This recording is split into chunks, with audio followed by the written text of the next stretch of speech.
बहुत शुक्रिया मुजाहिद साहब। जो ट्रम्प है मेरे नजदीक वो स्टेट्समैन वाकई बिल्कुल नहीं है, वो स्टेटमेंट्स मैन है। उनकी स्टेटमेंट सुबह शाम बदलती रहती है और कभी उनको खुद पता नहीं होता कि वो ऑब्जेक्टिव क्या डिफाइन कर रहे हैं और क्या नहीं कर रहे। इस तरह के रेटरिक्स वो पहले भी करते रहे हैं।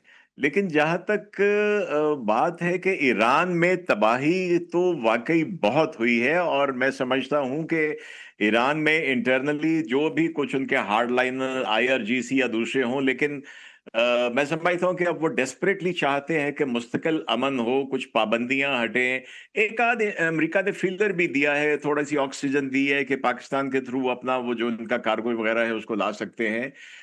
ये डेफिनेटली है, लेकिन ट्रम्प की बात में, इस वाली बात में मुझे कोई शुबा नहीं है। तबाही तो बहुत हुई है ईरान में। देखिए, 1.25 लाख के करीब टारगेट्स उन्होंने किए हैं, हॉस्पिटल्स हैं उनकी, पानी के, और उनके दो बड़े जो ऑयल के उनके जो डेपोज हैं उनको हिट किया है। तो मसला तो है, 50-60 करोड़ डॉलर का डेली नुकसान उनका हो रहा है, उसके साथ सारी दुनिया का हो रहा है।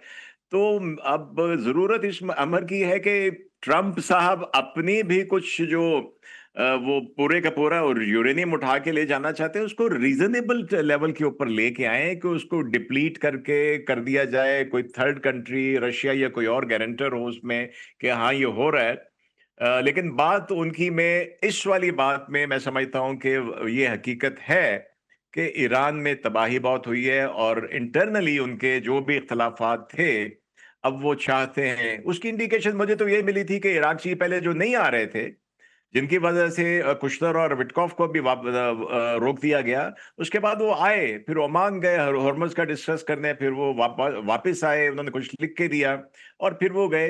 तो मेरे ख्याल में ये बात इस वक्त ट्रम्प की जो स्टेटमेंट है बेहतर मुझे लगी है हकाइक के नजदीक।